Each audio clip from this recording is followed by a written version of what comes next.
welcome everyone to session 9. We're talking about knee injuries tonight. As you are well aware, the AO North America Link program is all about getting you that foundational orthopedic knowledge as you build on your career. We really appreciate the support of Dr. Lee and Dr. Kapatkin as part of the AO leadership. Dr.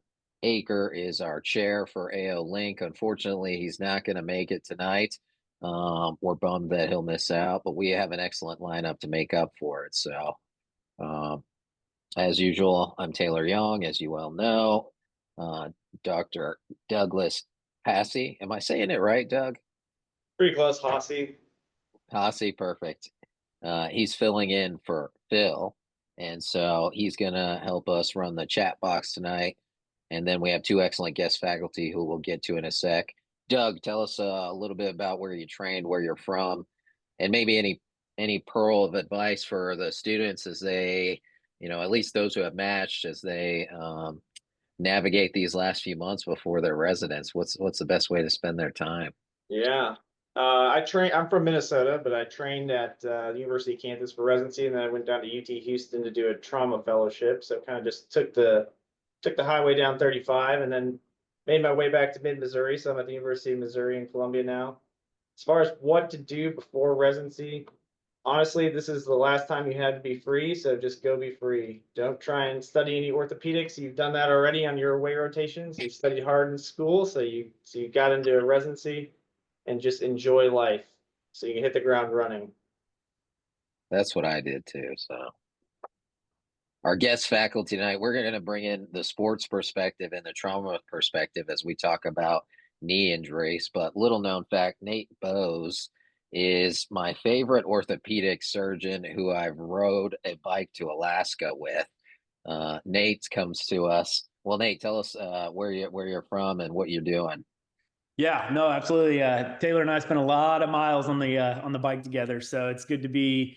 Thanks for inviting me tonight. Good to be on the call, and glad to share some knowledge tonight. I did my training at UT Southwestern in Dallas.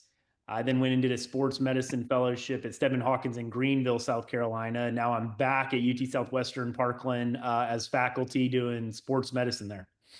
A little bit of advice, probably. I'll kind of echo that. I think it's important to take some time for yourself. Don't forget your loved ones that kind of got you to this point. So maybe take a trip with them, significant others, family members. You guys get real busy with med school, and residency just gets even busier. So don't forget to kind of spend time with those that matter the most to you. Excellent advice, Max. Max, tell us about where you're from and where you're at, and your pearl of advice for the students. Sure. Thanks, Taylor. I did residency at the University of Michigan and then did trauma fellowship with Taylor at Vanderbilt. And I'm practicing at Texas Tech in Lubbock. I'm on faculty there. I would echo what everyone else has said. I mean, it is your last chance to do some of these things for a couple of years. So pick things you like to do, see your friends and family, and enjoy yourself. And definitely don't look at a textbook. I think all sound advice. Aker gives a different advice, though. You'd be surprised. He says, "Put the foot on the gas and pick up the textbook." So you choose your own path. So we've covered a lot of stuff. This is all the topics we've covered. We've got just a couple left, and next month we're talking about acetabular fractures. So stay tuned for that one. AO milestones, just a plug for that. Don't forget to ask your questions. We really appreciate all the good questions, all the good engagement. Dr. Hasse will answer your questions in the chat box. And then don't forget to claim your badges and everything on YouTube. Quick recap of last month. We talked about infection and how challenging that can be to treat. We really want to harp on things on the exam that you're looking for, like redness, warmth, swelling, draining sinus tracts, things of that nature. And then remembering what the workup entails as far as looking at those vitals, the labs, specifically your white blood cell count, your CRP, your ESR, those inflammatory markers, and then deciding on what's the best imaging modality to gain information.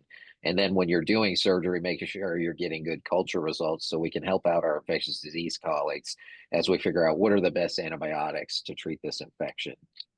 This is just a quick plug. We talked a little bit about how to aspirate a knee. This is sort of a serial aspiration procedure, but a nice superlateral portal, and then collecting the fluid, sending that to your lab, and getting those results at your institution.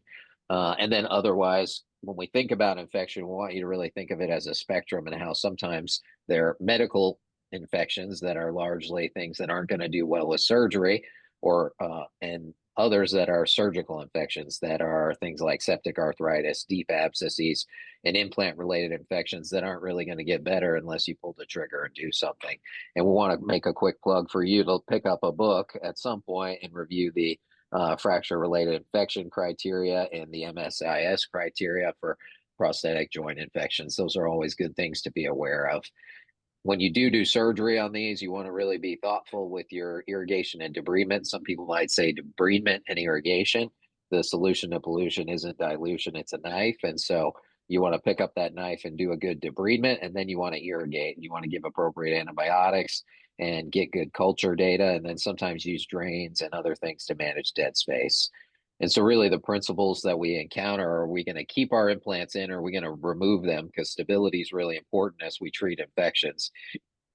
Pardon me. And it's also a multifactorial problem.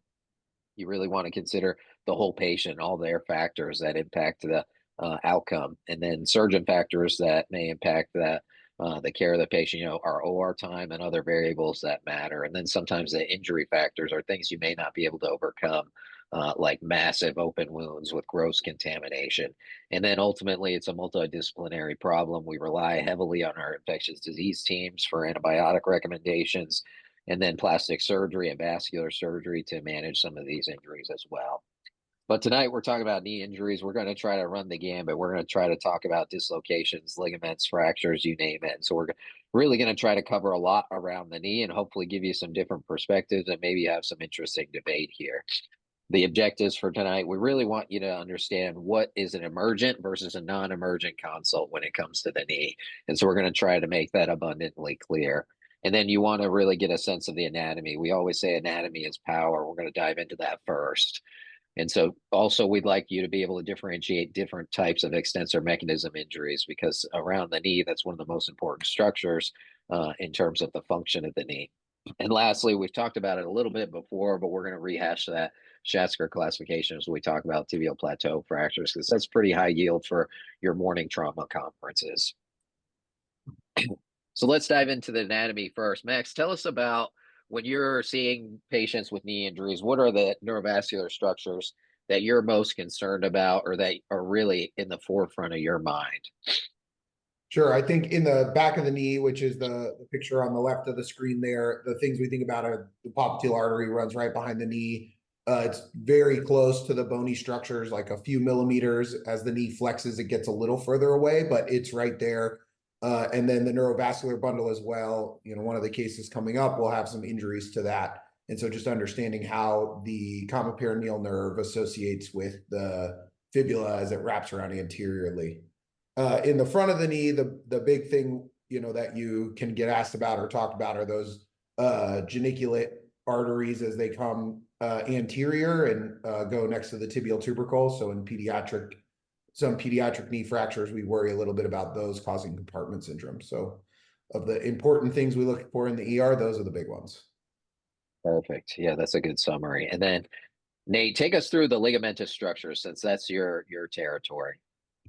Yeah, absolutely. So I break down the ligaments kind of very similar to this in clinic, a quick elevator speech on the ligaments, 4 major ligaments, you can kind of break them down. So lateral collateral ligament on the outside attaches up in the lateral, femoral epicondyle, and then goes to the fibular head. You've got the 2 cruciates in the middle of the knee. So the ACL and the PCL give you that anterior to posterior translational stability. They're interarticular, surrounded by synovial fluid, so their healing ability is a little bit different than our collaterals. And then the MCL, or the medial collateral ligament, it's really kind of a broad insertion on the tibia, but it's made up of the posterior oblique ligament as well as the MCL, and that's what gives you your valgus restraint. Yeah, you can see some of that here. And this is really in depth. And so I would encourage the students to really pick up a textbook and look over this before you start a sports rotation, because it can get pretty complex. But sort of big picture view, how do you think about these other ligamentous structures? Yeah. So posterior lateral corner, I kind of think about them in three flavors. So you have your popliteus that you can see running in there. You have your popliteofibular ligament, which is the smaller one there, and then the LCL. So when we're doing reconstructions or we're trying to put back the stability on the lateral aspect of the knee, those are the three anatomic restraints of the lateral knee that we're trying to reconstruct. And then there's variations of medial collateral reconstructions, whether you do 2 limbs or 1 limb. But if you just think about it, you've injured a ligament that's a restraint. The knee is going to gap if you don't do something. So whether you repair it, or when we talk about repair versus reconstruction, reconstruction just means that we're not trying to put the two ends together and repair them anymore. Now we need to replace that, right? So I'll tell people we either need to get donor tissue or we need to use your own tissue, and we're gonna put that graft in there to basically go in place of the injured structure. Perfect. And then really we want to harp on injuries to the extensor mechanism because that's where a lot of our consults overlap, at least when we see patients in the ER. And that usually involves an injury to either the quad tendon, where all those muscles of your thigh attach to the kneecap at, or the patella itself with patella fractures, or the patellar tendon can also be injured. So those are the most common places we see the extensor mechanism disrupted. And we'll dive into more of that in a sec. When you see patients, Nate, how are you taking how are you thinking about your knee exam in a systematic way so that you're not missing anything? Yeah, so I think in the emergency room, it's first and foremost, obviously life over limb, right? So if you're seeing a patient for the first time as a PGY1, doing your ABCs first and foremost, right? So when you get to the leg portion or the knee portion of the exam, you're inspecting, right? So you guys talked about infection or open wounds. Is there an open fracture? Make sure you're evaluating underneath and behind the knee for defects in the skin. So an inspection, basically, you're palpating, do they have an effusion? How are they holding the knee in the trauma bay? All of those things are important in part of kind of the inspection of the leg. Then then it kind of goes from there. Provocative testing, or depending on what you're concerned about. So obviously, if you're in the clinic, a standard knee exam is going to include a range of motion, and you always want to compare it to the contralateral leg.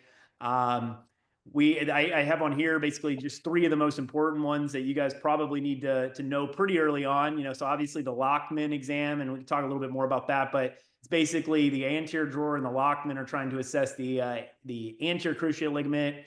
You've got a pivot shift, which you're probably not going to do in the trauma bay. It's more so when the patient's asleep right before you're maybe doing an ACL reconstruction. But then a good neurovascular exam, right? So we're talking about knee dislocations, where a neurovascular exam, compartment checks, all those things are super important. And I think it's always important to compare it to the contralateral leg when you're thinking about these things. You're not pivot shifting all your plateaus, Doug? Yeah, I don't pivot shift all my plateaus. No. Oh man, oh no, I'm kidding. No, Max, how do you tailor your exam?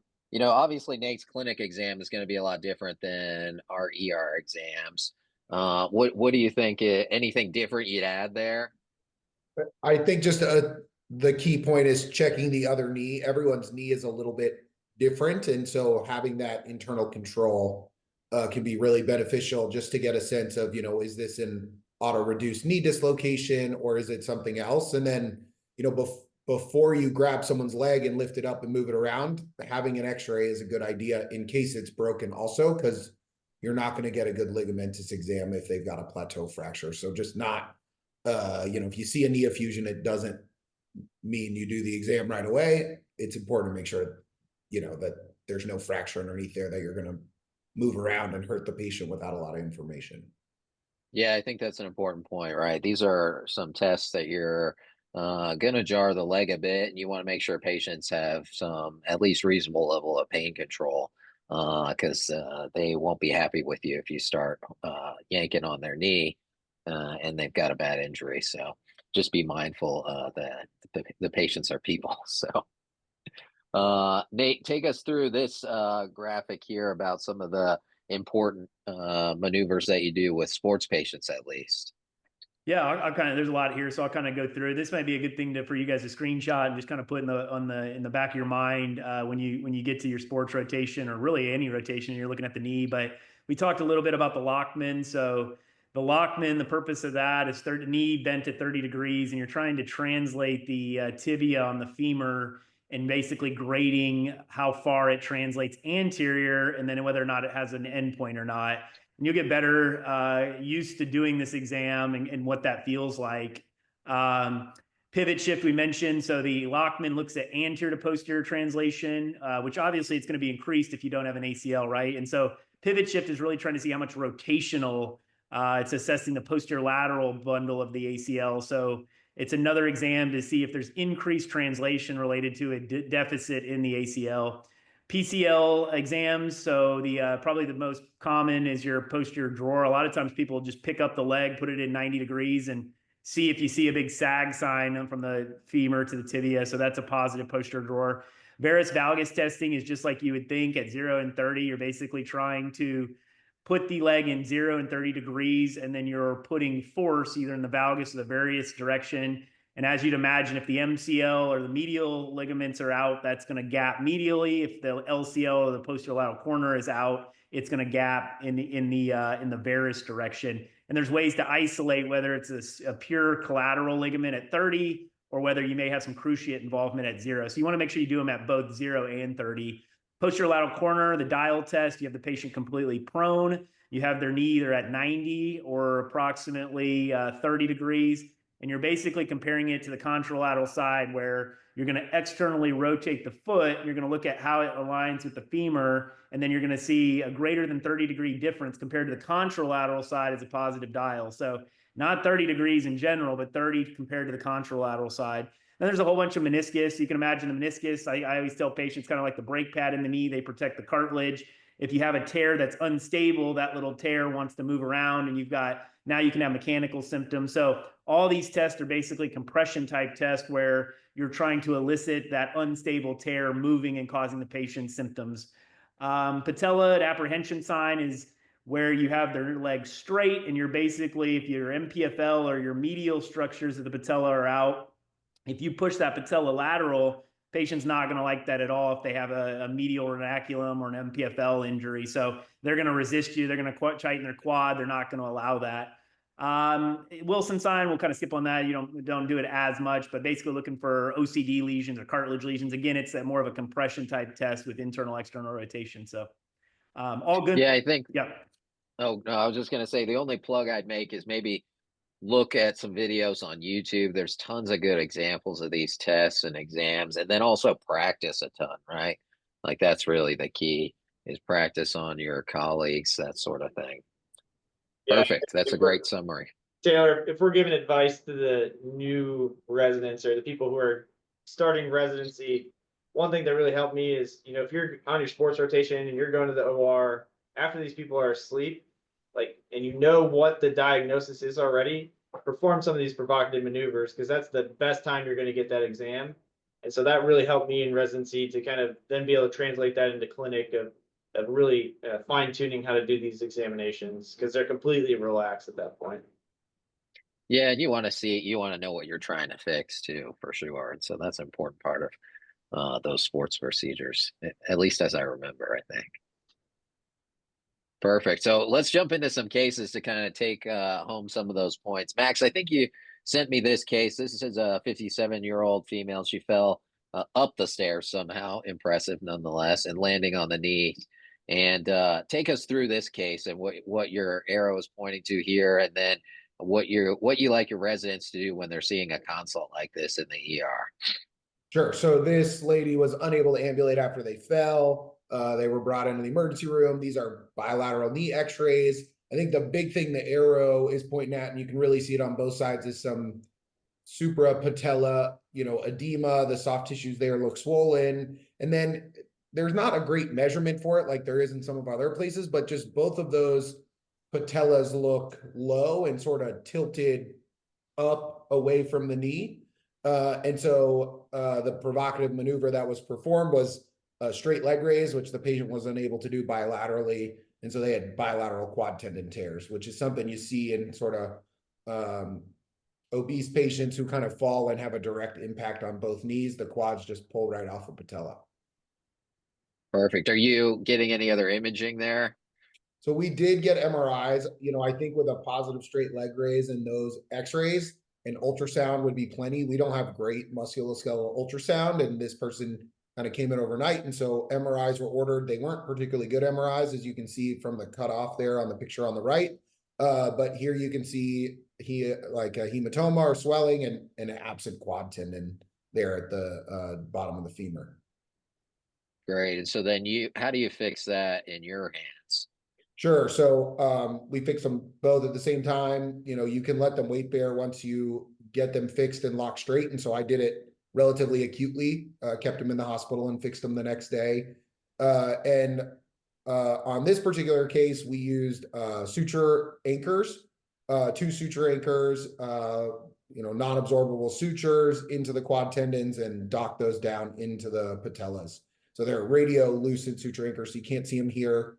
And then those metal things that you can see on the knees are what are called hinge knee braces. So they allow you to lock a patient in extension to let them weight bear. And then after 6 weeks of healing, we'll start to slowly unlock them and let them get their motion back at the knees. Perfect. Doug, are you fixing these with anchors? Or are you doing a technique like this one here where you may put some drill holes through the bone itself and then tie above?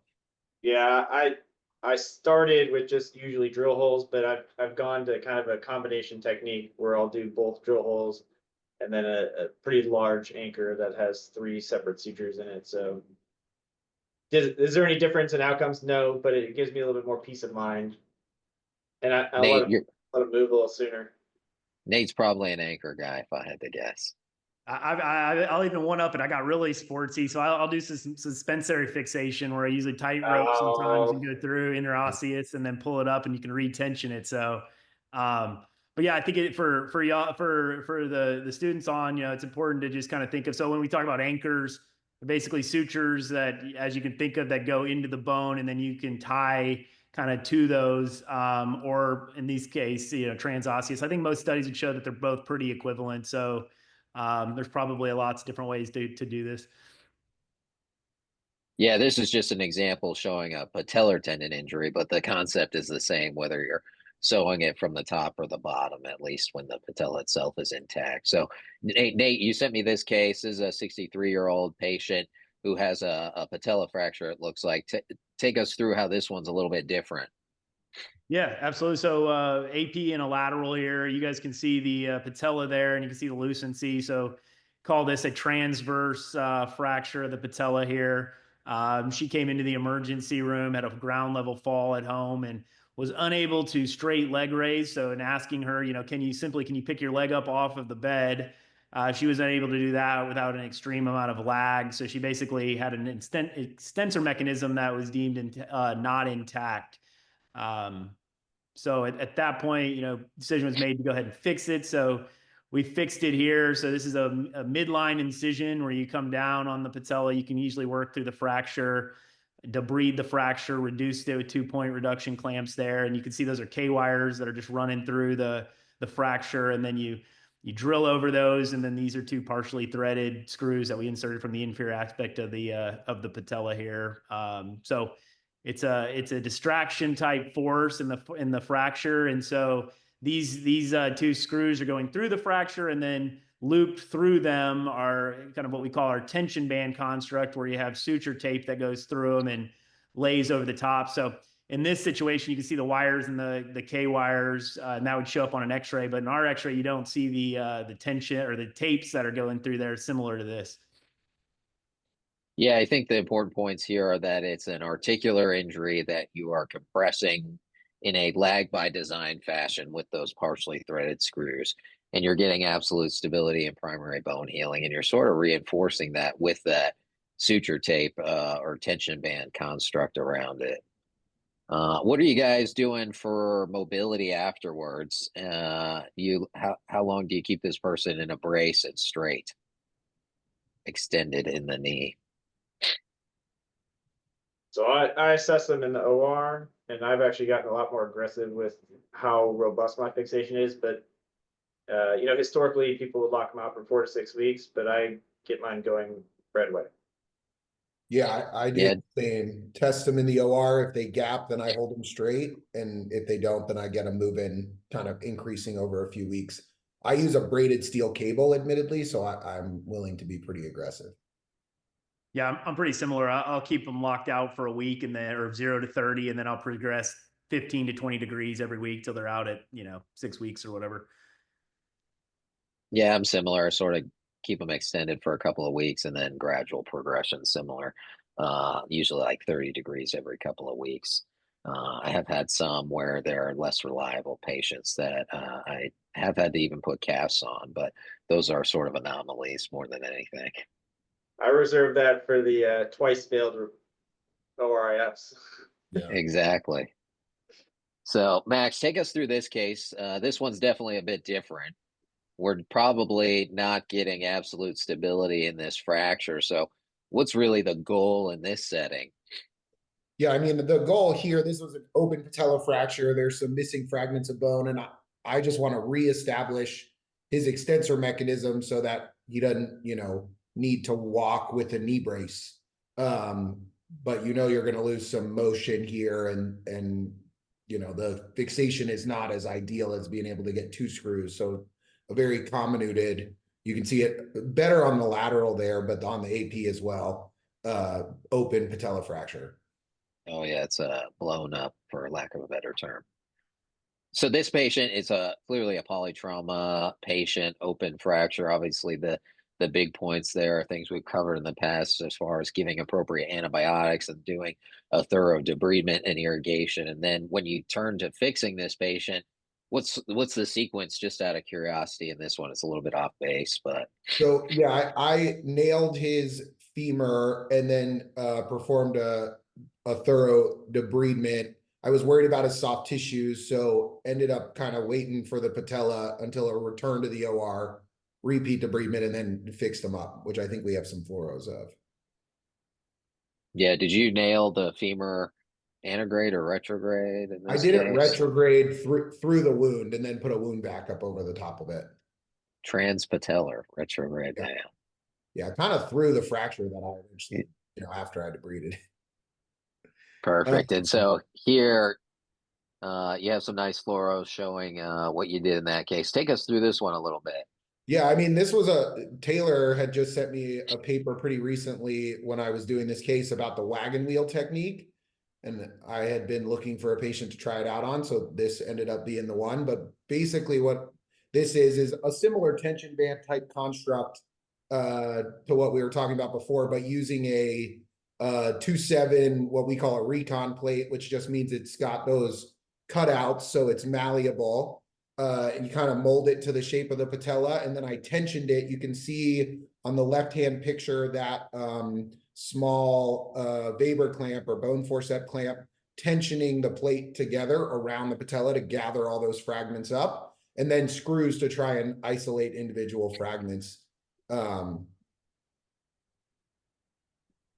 Yeah, I mean, I think you got to have a lot of tools in your on your tool belt, or a lot of arrows in your quiver when you are trying to take care of these patella fractures, because they're incredibly variable and you have to use all these various techniques from time to time. That's at least what I've seen. But this guy healed up pretty good, it looks like. Yeah, he did well. He's got pretty good motion. He eventually, some of those screws kind of wiggled loose, and we took a few of them out. But he was on a 5-mile hike when they did, so I felt like we won overall. I'd say so. Perfect. So we covered a decent amount of material there. Just a couple of quick summary points. Really study that ligamentous anatomy, because it can be challenging in there.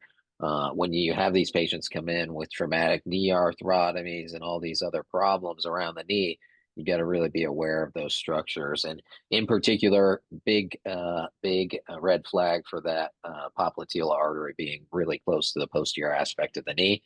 Practice the knee exam and then cater it to the patient and the setting, right? Sports patients in clinic are different from trauma patients in the ER oftentimes. And then think about the extensor mechanism disruptions and looking for those with a straight leg raise test. And then thinking about where along that spectrum of the mechanism itself is the injury. Any questions in the chat box, Doug, that we need to address to the group, or No, but y'all need to start typing some questions. there we go. Yeah. Yeah. Ask questions. Get involved here. There we go. Here's one, which I think it was kind of Yeah. answered, but Zaire on parapatellar or infrapatellar approach. I think he's probably asking for, transpatellar or parapatellar, but sounds like you went through the fracture max. Yeah, and in ones that don't have a patella fracture, I go right through the patellar tendon for a retrograde nail. I do too. Yeah. Not typically through an intact patella. No, Right. but sometimes you have to utilize your surroundings, right? So whatever your injury gives you, sometimes you have to utilize it. Yeah. Exactly. Nate, take us through this case. This one's a little bit of a different one, but one that we all probably saw in residency come through the ER. Yeah, absolutely. So this is a 17-year-old female. She presented to the ER, soccer player out on the field, non-contact, twisting injury, went down right away, difficulty bearing weight on the knee, immediate swelling and pain to the knee, and showed up in the ER with these x-rays here. Yeah, I mean, I think the key that you're talking about there is you've got an excellent history. And when we see knee consults in the ER, it can be any number of things. So really getting a good history helps you elicit and cater that exam and sort of where your differential diagnosis is heading. So in this case, like you said, sports injury, non-contact, already heading down a particular pathway. And so what happens next for this patient? Yeah, so I think it's important when you're thinking about knee injuries, you have the history. The most important time to do a knee exam, obviously, if you're concerned about fracture, we talked about, that may kind of alter your plan. But so you want to examine the knee. I think the best time to examine an ACL is right after the injury, before they've got a big hemarthrosis, before there's a lot of bleeding in the knee, and do it just like we talked about. So the Lockman maneuver, where you're looking for anterior translation. I'm looking at the patella. A lot of people will describe similar patellar subluxations or dislocations, and it'll sound very similar to an ACL, and they'll have kind of the same thing. But so you really got to kind of ask them: did your patella move over? Did you have to push it back over? They know for the most part if it's a patella, but you start thinking about ligament injury, meniscus injury. Obviously, there's fracture. All those things kind of go into your mind in a neurovascular exam when you're doing your examination. And so for these patients, are you getting MRIs while they're in the hospital, or do they get that on an outpatient setting? How's that work? No, good question. I think it probably depends on the setting that you're in. The setting that we're in, we wouldn't be able to wait for MRIs for every patient that came in with a knee injury. So these patients, a lot of times, if there's concern for ligamentous injury, I think it's important. We talked about earlier in the night, consider your patient, right? So make sure you get them crutches. Make sure you get them a range of motion brace to help if there's an ACL injury, you feel clinical instability, putting them in a range of motion brace, even if it's unlocked, allows them to put some weight on it without it feeling like it's going to buckle or give. So a lot of these patients will go home with a range of motion brace. We encourage them to keep moving it. We don't need to lock them out. We don't need to put them in a knee immobilizer. We want them to keep getting the motion, but we also want them to be comfortable, right? So they could also have a big meniscus tear or a bucket handle where the meniscus is translated, and you don't want them stepping on that or beating up that over the next couple of weeks before they get in to see you. So they'll end up getting into clinic, and then from there we will do another exam and likely get a pretty quick MRI of the knee. Take us through what this image is showing. Yeah, so this is we call it T2 image. It's a sagittal, meaning a side cut to the knee. So you can see your patella there. You can see your quad tendon above and your patella tendon. Then you see the femur, right? And so in the middle of the knee, running from the front there on the tibia to the back, you see all that white fluid, that edema. That, after you look at a lot of MRIs, which you guys will as you get rolling here in residency, you'll see what the consistency of an ACL is distorted here. So this is a full thickness rupture of the ACL, really kind of a proximal. So we talk about proximal and distal and where it ruptures. And so, scrolling through the sagittal, the sagittal a lot of times is your key exam, or the best spot to see the ACL and the PCL in the middle of the knee. Perfect. That's a great summary. And so what did you do for this patient?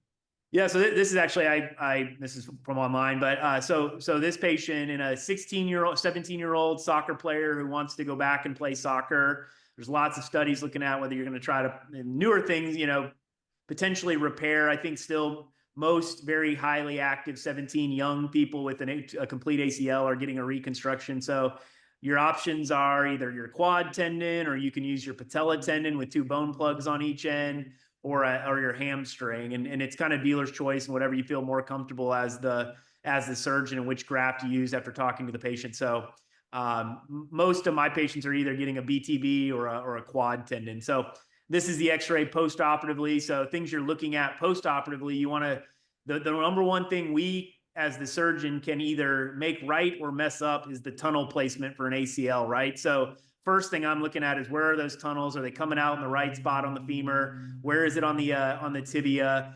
And then the 2 little buttons that you see there, or the metal you see, are suspensory fixation. So that has suture running through it, and it's flipped on top of a small hole that then holds it, and you can tension it to get the right tension for the ACL, which is then running in the middle of the knee there.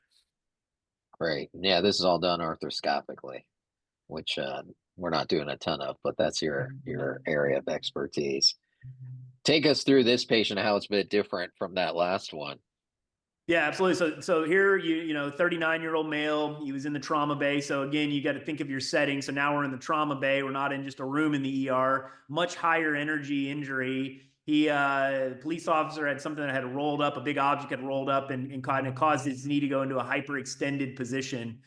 So AP in a lateral here of the knee. You can see the little bony fleck off the fibular head. So that right away clues me into probably a pretty high injury to cause, injury to the fibular head, which, as we talked about with our anatomy, there's lots of ligaments that attach on the fibular head. So, I started thinking about your exams, pretty key here, neurovascular exam. And then, plus or minus, a lot of times these will have gross laxity, but you don't want to stress and put the patient through a whole bunch of pain if they had a really big injury, obviously. But you could tell a lot of times by just picking it up that there's gross laxity with varus in this situation. Perfect. And so does this guy get an MRI in the hospital then? This guy would probably end up getting either probably, yeah. I mean, it depends on if there's any other comorbidity or injuries going on. If there's any concern for vascular injury, they're probably going to stay overnight to obs them to make sure, plus or minus a CTA to look at, you can't miss a vascular injury with a knee dislocation or injury like this. So they may or may not get an MRI. I think if they did not get an MRI, these are the ones that you may go in a knee immobilizer, and they may see me in clinic pretty quick afterwards. But we're pretty quick to go ahead and obs them, overnight if need be, and if it's urgent enough, we can get an MRI too. It's just these are hard ones to get MRIs, as you guys all know, in the middle of the night. So you guys getting ABIs on these, ankle brachial indices, to check on that, check for a vascular injury? I think if they didn't have a palpable pulse, you certainly would be pretty quick to do that. What about you guys, Doug, Max?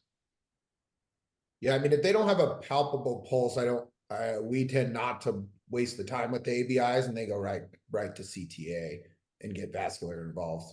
I think it's asymmetric pulses, maybe. Yeah, ABIs. Asymmetric, thready, things like that. I think we've got it drilled in them pretty hard that there's no reason to take the time to do the ABIs at that point if you're that worried, because the ABIs are not normal. The next thing is a CTA. Yeah. How about you guys, Doug? Our institution's pretty aggressive about getting ABIs on a lot of things. So this would get ABIs for most likely, unless outside of what was already discussed. Like if it's obviously dysvascular or non-palpable pulses, then don't waste the time.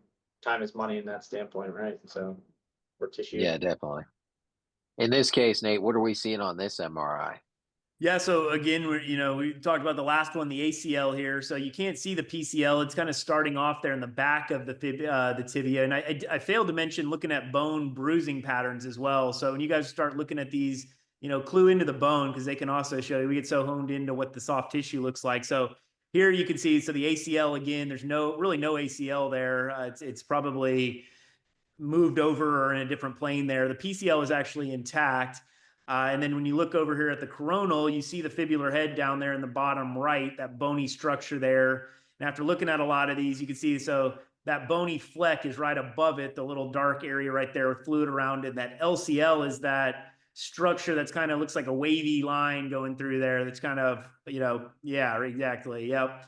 And so, popliteus goes into that little hiatus right there. So that was also injured. So this is a really bad posterior lateral corner. All of that fluid, gray, black, and that's all kind of bunched up on itself is showing a lot of soft tissue and all the fluid around the posterior lateral corner. So this is a 2 ligament ACL posterior lateral corner injury. And then this patient sees you in clinic and you schedule them outpatient probably.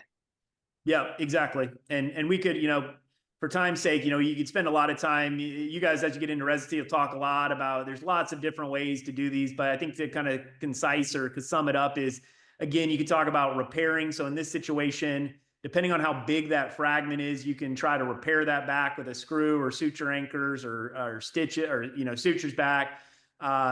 We do know that's really probably the only time you're going to try to repair is if there's bony avulsion. We do know that reconstruction in a posterior lateral corner tends to do better, especially if it's more than 3 or 4 weeks out, just reconstructing the ligament. So there's different ways you can do that. These basically are showing here either looping it through the fibular head, which is a non-anatomic variant, or doing more of what we call the Laprade reconstruction technique, where you actually go through the fibular head, through the tibia, and back up to the insertion. All of these are trying to reconstruct those 3 ligaments we talked about earlier in the evening, right? And give them back that stability on the lateral aspect of the knee. Yeah, I think stability is the key, just like when we're fixing fractures. Nathan, there is a question in the chat about that case. So there, Max Colombe, he asked, is there any reason to get a CT before getting the MRI? I don't really typically think in these kind of fibular head avulsion fractures there is, but I don't know what your practice is for that. Yeah, no, that's a good question. I mean, I think in that situation, it may have been helpful to know how big that fragment was. For me, he comes in, he's already 4 weeks out. I'm probably not going to try to primary. It would be an advantage to kind of know how big that bony fragment is, so you can just make a decision if you thought it was a big enough piece, to repair it back to the fibular head versus trying to do a reconstruction. But I typically am getting, MRIs and saving patients from multiple exams or multiple imaging modalities. So an MRI is going to show me soft tissue and enough of the bone where I usually feel pretty comfortable with the MRI. Max, take us through this case. This one's kind of similar, but kind of different. Yeah, I mean, I think that this is sort of the crux of why it's worth talking about knee injury specifically. If you take a quick glance at this x-ray compared to our last one, like they're very similar. It's a high energy injury, auto versus pedestrian. This 27-year-old male was polytraumatized. He had a humerus fracture and a pelvis fracture, but he also had a pulseless left lower extremity. And this x-ray, I think the differences you see here are just the way that the femur and the tibia are associating is just not quite as concentric, especially along the lateral condyles there. And so this was a knee dislocation. It was open. You can see air underneath the patella there. It's not entirely clear how it got there because the wound's like way down by his posterior medial calf, but he's got a pulseless extremity. He was intubated on the scene, and so he was taken back for X-fix and vascular repair initially. Yeah, I think that's an important case, like that you're not sitting around on this. This thing jumps to really high on your list of consults when you're a resident. And so this guy, you said he went back for X-fix, vascular repair. When did he get the MRI?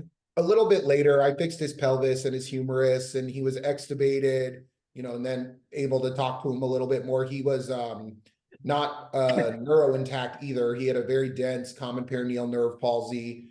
And so I got the MRI in my practice. So I fixed knee dislocations more acutely, typically in the hospital for these kind of polytraumatized patients. And for me, they've got to have at least 3 things out where I feel like doing the big open approach to fix them is kind of worth their time and pain to do the big approach. But in this case, you can see on the left picture, ACL and PCL are both out. That kind of ACL is where the arrow's at. PCL is that black structure going vertically behind it. Both are avulsed from the femur. And then you can see this fragment of the fibular head very similarly. Again, everything's attached to that fibular head. And then the MCL is out too. And that's what the rightmost box is around, is just that the MCL, that broad insertion we talked about, is off of the proximal tibia. And so in this patient, we did a direct midline approach. The meniscus, posterior horn of the meniscus was also torn on that medial side. And so I do a primary repair of these with bone tunnels. So there's not a lot of hardware to see, but basically ACL and PCL are fixed with bone tunnels back to the femur. That staple is in the MCL, tacking it back to the tibia. And then I opened up the lateral side. Those staples on the lateral side, you can see are mine, to decompress the common perineal nerve and do that fibular head repair. His common perineal nerve was very redundant once I isolated it, and it was a avulsed from the sciatic nerve way up above. And so in this case, I actually left those, I tagged those structures, but left them. And one of my partners who does nerve repairs took them back later and did a nerve repair, but I didn't want to kind of make him take down my repair to go back in there and get the nerve back in the right spot. So this guy's story isn't done, but everything's stabilized now. So I think that's the part where I'd love to hear what Nathan thinks, because as a trauma surgeon, these kind of all CLs, as we call them, like we tended to fix them acutely. Dr. Obremski taught Taylor and I how to do it, and I find them to be pretty happy, but you got to get to them quick. Yeah, no, I agree. These are tough cases, and I think the quicker you get to them, the better outcome they'll have for primary repair. So I certainly think in the first 3 weeks that tissue becomes pretty scarred in, and it's hard to get anything repaired. So yeah, getting to them sooner rather than later. I think there's plenty of studies that show, outcomes are just as good. I think if you don't happen to get to them as quick, that's where the reconstruction kind of comes in. I think you can talk a lot about these, very complex, but whether or not you do everything at once for the stiffness afterwards. So sometimes when we're talking about multi-legs for the students, there's options to basically just do the collaterals on the outside. You typically want to get coronal stability prior to then going and maybe bringing them back in 6 to 8 weeks and then doing the cruciates after that. So that's a known way to handle these multi-legs as well, to where you maybe reduce, some studies would show that you reduce the stiffness afterwards by staging it or breaking it up.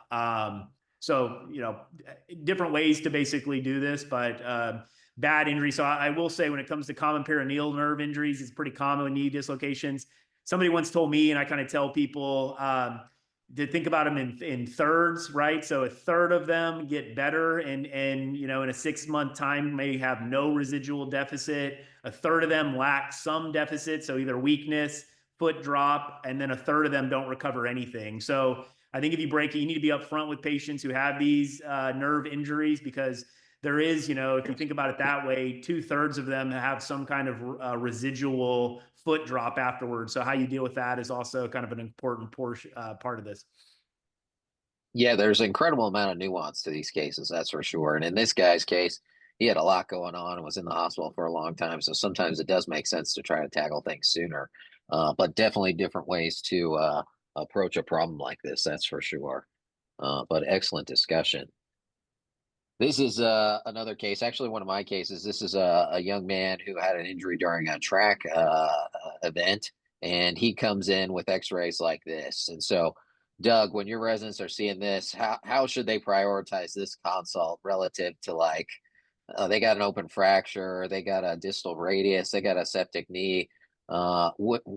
Where's this fall on the list? Yeah, this takes priority over almost everything else I think that we get for orthopedic consults, like 99th percentile for sure. So this is going to the ED right after the x-rays are done and pull on that thing and get it reduced, right? So we talked about the vascular structures that are likely getting compressed by this. So after that's done, make sure you get good ABIs, or if the protocol for your hospital is just to do a CT angiogram, one of the two, but assess the vascular structure. But first and foremost, get it reduced. Yeah, I think for us, this is getting reduced, and no matter what the pulses are like, we're getting ABIs on this, unless they're just totally gone. But typically getting ABIs and then probably a CTA most of the time, either way. So yeah, this patient got reduced, had a CTA. Let's see if this plays here. You can follow the artery there, and then you're going to see it drop off and disappear here in a sec. You see, and it's gone there. There's some reconstitution down low, but there's certainly a lapse there, enough that our vascular team was concerned. So, I mean, this is a case where if this comes in at 2 a.m., anybody not doing this at 2 a.m.? Yeah, right. All of us, we're happy to come in and do a case like this at 2 a.m., right? We're trying to save somebody's leg here, especially a young person. And so, yeah, I did this case at 2 a.m. I put an X-Fix on real quick. And one of the things I'd say about a case like this is, at night, my techs can have variable skill with the C arm. And so you can see I got a wonky view here, but the knee's reduced. And I'm not like taking the time to make them rotate the image or anything fancy. Like we're getting this on, we're getting this reduced so the vascular team can do their thing quickly. And I think, well, I guess at your institutions, guys, anybody is vascular going first where you are you going first? Max, what's the order there? Yeah, we have one old vascular surgeon who wants to go first. But ideally, right, we get some stability and the proper length for them, because if they do a primary repair, when you reduce the knee or pull the bone out to length, you're putting their repair at risk. So in a perfect world, either they do a shunt and we go, or we go first. Yeah. How about at Missouri, Doug? Same thing. Yeah, I think most places I've worked at are coming around to understanding that stability is paramount before they do a soft tissue repair that could be threatened when we get the fracture out to length or the knee relocated or whatnot. So Yeah. Nate, you had to do any of these on call? Yeah, I mean, same thing. Yeah, principle of getting the stability to allow them to do a very delicate repair of an artery where you don't want to jeopardize it. So getting the stability of the knee and out to length, like you guys mentioned. You guys are certainly doing more of these than I am. So Yeah, I mean, I think the key is communicating with your vascular team. Like at the end of the day, either option is reasonable as long as everybody's communicating clearly. And sometimes that's harder than you think, but that's really one of those important points. And so, really want to harp on the fact that knee dislocation is an emergency that takes high priority because of the risk of vascular injury. And then multi-ligamentous knee injuries are truly a multidisciplinary problem, right? Like we can temporize things, but often we're leaning on our sports colleagues. And then if there's a vascular injury, we're obviously leaning on our vascular colleagues as well. And so those are things to be mindful of. Any questions real quick in the chat, Doug? uh, Asher just asked, is the patient sedated for each of these? And my answer, or is there a time in between? My answer is, all of these things are happening as quickly as possible or efficiently as possible, right? So time is tissue. So getting them from the ED to the OR, and then doing our part, right? So communication, but also working efficiently. So we can't take 45 minutes to put an X-Fix on, right? This is a 15-minute thing so that we're good stewards to the vascular surgeon's time and to the patient's tissue so they can get it revascularized. Absolutely. And so let's dive into some plateaus real quick. We're running low on time, so we'll try to be pretty quick as we go through these. This is a 30-year-old male, and he has a fracture of the medial tibial plateau here. You can see the arrow kind of showing where things are moving. What about this injury gives you some level of concern, Max? So, a medial plateau is a knee dislocation equivalent. And so this is the patient for me that, palpable pulse or not, gets ABIs at minimum to assess their vascular status. You can just see the way that the knee has followed that medial fragment. There's potential for ligaments to be torn on the lateral side, and there can be kind of occult vascular injuries in these patients. So for me, this is one where I want to know what the patient's ABIs are when it's getting presented to me in conference. Yeah, I mean, this guy's lucky, right? Like he comes to see me at 5 days out. And so he's just lucky that he did not have a vascular injury because sometimes the ship has sailed on that already. But even when he came in 5 days out, these are still tests we're doing. And so then when you talk about treating this injury, what's sort of the strategy here? I think the first thing is with any plateau fracture, assessing the soft tissues. Depending on the stability, the patient may need an X-Fix for a period of time to allow the soft tissues to calm down. If it's this far out and the soft tissues are amenable, you could fix it acutely, but most of the time these present acutely. And if it's not length stable the way yours was looking, then it would get an X-Fix and 10 to 14 days of soft tissue rest before fixing. In terms of fixing this, there's a type B fracture, in other words, a partial articular fracture. And so it's going to get a buttress plate, which you've nicely got some fluoros showing that left side picture. The screw that's through that plate is, yeah, exactly, buttressing that fragment. And so, you know, you could argue that screw alone is enough to hold the fracture and everything else is window dressing. But that's the key to treating these, is that buttress style plate. Yeah, I think we talked about some of those principles before when we're talking about using an axillary screw to really affect buttress mechanics, and then using that to get absolute stability, primary bone healing of an articular injury. And then at the top, like you said, it's a little bit of window dressing, but there are some lag by technique screws for additional compression of that fragment. And so this is what the patient gets, and we just have the other side to compare to. Like we said, looking at the other side at knee injuries, I tend to do that for most articular injuries. So, like you said, this is a medial plateau variant, and in the Schatzker classification, that would be a type 4. And then take us through the other types real quick, if you Yeah, don't so mind. you know, obviously it starts at, we'll do 1, 2, and 3, but a 4 is an isolated medial fracture, and that's one that's sort of a, you know, knee dislocation equivalent, should get ABIs. Type 5 is bicondylar, but there's joint intact. I don't know that I've ever really seen a type 5. That Anybody seen one? always no fracture, but it exists in the, you know, Schatzker classification. And then type 6 is one where, you know, both condyles are broken and there's no joint surface intact to the tibial shaft. And that's kind of the key differentiator there. And then for the lateral types, you know, a 1 is a split, a 2 is a split depression, and a 3 is a pure depression, with kind of 3 being relatively rare and 2 being the most common. You know, when you'll get asked that question a lot, especially as an intern. And the thing I always remembered is, for 1, 2, and 3 is, you know, first you break up, then you're broken up and depressed, and then you're just depressed. So 1, 2, 3. So that's how I always remembered those 3 while you're learning it. Great. Then you sent me this case. This is a 35-year-old male. This Yeah. patient has a plateau fracture. Which one is this one? And so this is that, you know, relatively classic type Schatzker type 2. So you can see there's a split through the lateral condyle, and then we'll show a CT scan, but there's a nice, you can even on x-ray see the depressed articular segment kind of in between the fracture lines there. And so what's the strategy when we're talking about fixing this? Obviously, you got a CT scan like we've talked about in the past to look at the degree of the articular injury, to assess that impaction and for operative planning. In this case, take us through what you did Yeah, real quick. so because it's an articular fracture fragment, you know, that partial articular fragment needs a buttress plate. So we used a buttress plate. The fluoroscopy image you can see on the left there, I've got what's called a femoral distractor. It's basically a device that lets me gap open the knee joint, and I'm looking into the joint and directly reducing that articular segment, that impacted piece of cartilage.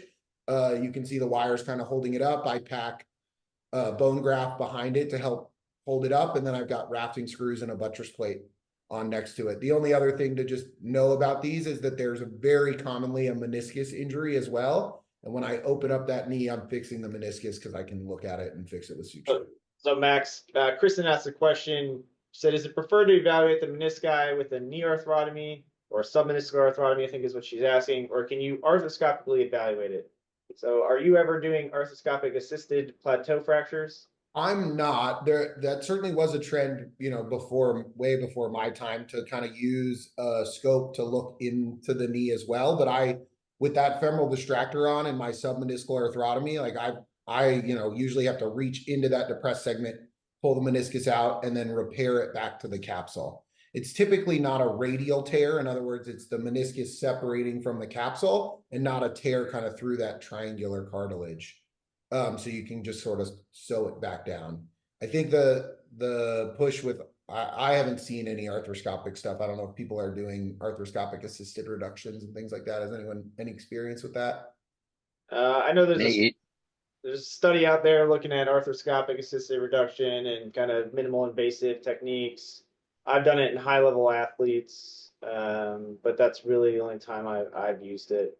I look through the arthroscope, and then I look at my reduction, it looks terrible, and then you realize it's like maybe a millimeter off, but it just makes you feel Yeah. bad about yourself, right? Yeah. But no, I think Nate, those you doing people are just any doing scope something. plateaus? No, so similar to like you guys are saying, I don't know, even our trauma guys are doing scopes while they do the RAF. So either submeniscal can see enough. Like you guys mentioned, it probably doesn't during the scope, the step off is probably pretty minimal. These do pretty well, as we know, a lot of these don't need joint replacement. They do pretty well kind of despite the articular reduction, but yeah, a lot of times I'll get these and they'll be post, 3, 4, 6 months out, and they'll still have pain, mechanical symptoms, and I'm going in and scoping at that point to kind of see, but typically not, right when it happens. Perfect. This one's a little bit of a different animal because this guy already needs a knee replacement based on how bad his knee looks. But just to kind of run through things quickly since we're running out of time, this is a patient. He's a bit older, has some pre-existing arthritis, but he's got a pretty severe injury of the proximal tibia. It does extend into the plateau. So this probably falls into that Schatzker 6 category where there's metaphyseal diaphyseal dissociation.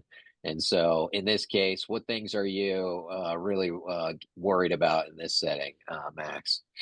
I mean, for me, it's, the soft tissues first and foremost, like you're saying, especially with the way that the kind of proximal segment of the tibia is so displaced anteriorly. I just worry about compartment syndrome, and just how his soft tissues look. So this one is guaranteed to get an X-fix and a reduction and let his soft tissues calm down before treating it, however one might treat it. Yeah, you bring up an excellent point about the soft tissues because this was how this guy looked, and he was getting really full and really essentially firm, I would say. And so, based on his exam, increasing pain, fullness, firm compartments, pain with passive stretch, he had a clinical diagnosis of compartment syndrome. And so he underwent fasciotomies, as you can see here, single incision lateral compartment fasciotomy. And ultimately, his soft tissues took so long to really make any progress that I actually asked my partner to help me out and take care of him with a special external fixer, a ringed external fixer, which he was converted to for his definitive treatment, since that joint injury was not overly complex. And so, just an important point to watch out for compartment syndrome in those injuries as well. Quick summary as we go through, because we covered a lot of info. Know your anatomy, review those ligamentous structures, and always have a heightened sense for popliteal artery injuries, in particular patterns. We talked about medial tibial plateaus, bicondylar plateau fractures, obviously those knee dislocations, and even some of those multi-leg knees. And then on your knee exam, really cater that to the patient, practice it thoroughly, be mindful of straight leg exam raises for extensor mechanism injuries. And then don't forget about the Schatzker classification, because that's really one that gets hit on a lot in those morning conferences. And so be ready to answer questions about that. Any last minute questions on the chat, Doug? No, there's a question about why medial plateaus are associated with neurovascular injuries. We kind of talked about that and touched on it. They're equivalent to a knee dislocation, as you kind of showed beautifully the medial plateau fall, or the femur fall in the medial plateau. So that's why. They asked, Zaire Ong asked about this last patient. What was the final wound coverage? I'm assuming some form of skin graft. Yeah, typically, just based on timing, I usually have my plastics team help out with that. And then they're able to reapproximate as best they can, and anything they can't cover, they will end up doing some sort of skin graft at some point. Perfect.